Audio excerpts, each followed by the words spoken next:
우린 붙어있을 때 최강이니까 각오 단단히 해. 한날 한시에 태어난 서로를 위한 존재인 쌍둥이 자매.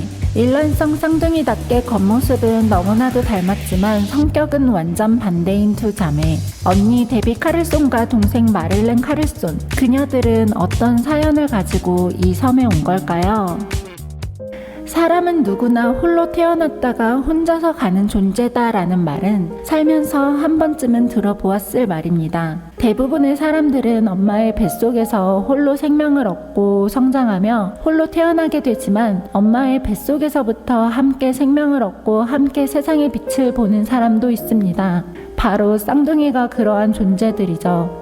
데비와 마릴렌도 태아 시절부터 함께해온 쌍둥이 자매입니다. 태어나 가장 먼저 맞이하는 사람이 부모가 아닌 뱃속에서 함께했던 쌍둥이 자매인 만큼 데비와 마릴렌은 서로 끈끈한 유대를 이어가며 서로의 가장 친한 친구가 되어주고 의지하며 성장했습니다.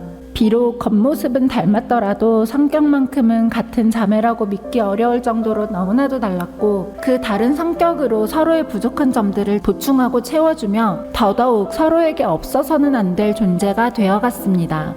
한날 한시에 서로 똑 닮은 쌍둥이 자매로 태어난 데비와 마릴렌은 태어날 때부터 특별한 힘을 나눠가지고 태어났고 그 힘은 서로가 서로의 곁에 있을 때 더욱 증폭되었죠. 그 힘이란 모두가 예상하듯 바이탈 포스였고 이 뛰어난 능력을 탐내는 사람들은 자매가 성장할수록 많아졌습니다. 이미 태어날 때부터 남들과는 다른 능력을 지니고 있다는 것을 일찌감치 눈치챘던 데비와 마릴렌의 아버지는 항상 그녀들에게 말했습니다.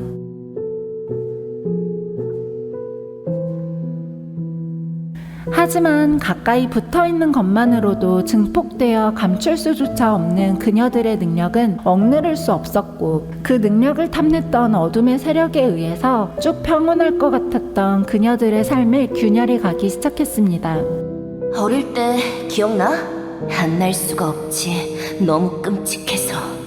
데비와 마릴렌을 납치하여 인간 병기로 쓰고 싶었던 단체들에게서 딸들을 지키기 위해 고군분투하던 부모님은 결국 그들을 지켜주지 못한 채 곁을 떠나게 되어버리고 눈앞에서 부모를 잃은 데비와 마릴렌은 감당하기 힘든 현실에 자신들의 능력을 저주하며 없앨 수 있는 방법을 생각했고 분신 같았던 서로가 떨어져야만 억누를 수 있다는 걸 깨닫고 각자 다른 곳에서 삶을 살아가기로 마음먹게 되었습니다. 우린 떨어지면 죽거든. 말 그대로. 비록 서로의 몸은 떨어져 있더라도 항상 하나로 이어져 있다는 것을 기억하자는 다짐과 함께 헤어진 자매는 떨어짐과 동시에 무언가 몸에서 빠져나가는 듯한 큰 상실감과 무기력함을 느끼게 되었지만 이 방법만이 서로가 위협에서 벗어나 다치지 않고 살 수 있는 유일한 방법이라고 믿었기에 감정을 억누를 수밖에 없었습니다. 부모님의 그늘 밑에서 보호받고 사랑받으며 자라야 할 시기에 어린 소녀 혼자 거친 세상을 살아간다는 것은 결코 쉬운 일이 아니었습니다. 큰 불을 축적한다면 어떠한 어둠의 세력도 자신들을 쉽게 건들지 못할 것이라고 생각한 데비는 비록 몇 초 일찍 태어난 것일지라도 언니로서의 책임감과 동생을 위한 애정이 컸기에 돈을 벌 수 있는 일이라면 그 일이 불법이라 할지라도 닥치는 대로 했습니다. 내가 예전에 뭘 사고 팔았는데 세상에는 말이야 너희가 상상도 못할 것들이 오고 간다고. 그렇게 데비는 슬럼가와 부둣가를 전전하며 약물거래나 밀수, 때로는 용병으로 일하기도 하고 몸 하나 누울 곳 없이 노숙을 하는 등 어른 소녀가 하기에는 너무나도 위험하고 거친 일들을 하며 지냈고 끔찍하고 지옥 같은 현실에 절망과 우울에 빠질 때마다 언젠가 마릴렌과 함께 안전하고 근사한 저택에서 살아갈 수 있다는 꿈을 원동력으로 살아갈 수 있었습니다. 병원엔 많이 안 갔어. 다칠 일이 없었으니까. 그에 반해 마릴렌은 비교적 조용한 삶을 살아왔고 그저 아무도 모를 만한 곳에서 숨어 지내며 그들의 눈에 뜨지 않도록 조심하며 도둑고양이 같은 삶을 살아갔습니다. 하지만 언니는 잘 지내고 있는 건지 언제까지 이런 삶을 살아야만 하는 건지 알 수 없었기에 점점 지쳐가고 있었죠. 안 좋은 예감은 보통 맞지. 그러던 어느 날 여느 때처럼 사람들의 눈을 피해 숨어있던 마를렌은 몸의 반쪽이 떨어져가는 것 같은 강한 충격과 느낌이 들었고 직감적으로 쌍둥이 언니 데비에게 무슨 일이 생겼다는 것을 알 수 있었습니다. 단 하나밖에 없는 가족, 뱃속에서부터 함께 있던 자매 데비를 잃을 수 없던 마를렌은 극도의 불안감과 흥분, 패닉에 빠지게 되었고 간절하게 언니가 있는 곳으로 가고 싶다고 소망하던 그때 잃어버린 줄 알았던 그녀들의 능력이 더욱 크게 각성하게 되었고 그 힘은 서로의 곁으로 이끌기 시작하였고 그 힘을 따라서 마를렌은 언니를 향해 가게 되었습니다. 반송장이 되어 쓰러져 있던 데비를 발견한 마를렌은 그녀를 부둥켜 안고 울부짖었고 어떻게 해야 할지 어째서 이런 일이 일어났는지 아무런 판단도 파악도 하지 못한 상황에서 그녀들의 앞에 누군가가 다가왔습니다.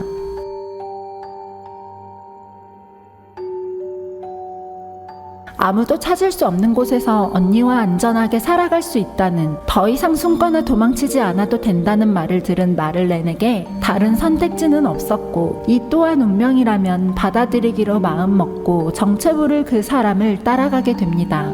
그렇게 루미아 섬에 들어와 아글라이아의 실험체가 된 쌍둥이는 그녀들이 가진 바이탈포스 능력의 실험을 대가로 거래를 하였고 적어도 이 섬에서만큼은 서로의 곁에서 떨어지지 않고 지낼 수 있게 되었습니다. 어쩌면 밖에서 위협으로부터 도망다니는 삶보단 루미아 섬에서의 삶이 더 나을지도 모릅니다.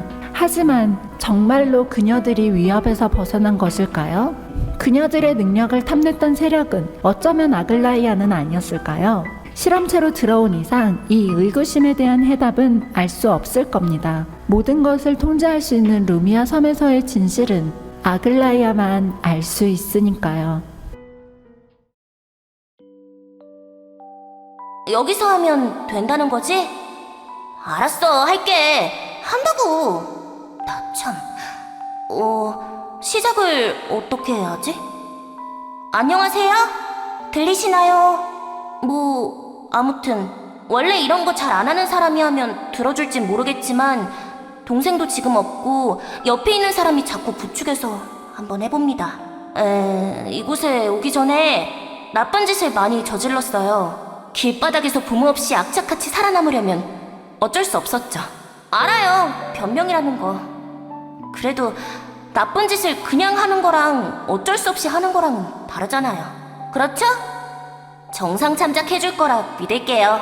사실 저는 아무래도 좋아요. 대신 제 동생 마를렌만큼은 꼭 끝까지 지켜봐 주세요. 걔 어릴 때부터 제 뒤치다꺼리 하느라 고생 좀 했거든요. 칠칠치 못한 언니 때문에 또 여기까지 끌려왔선.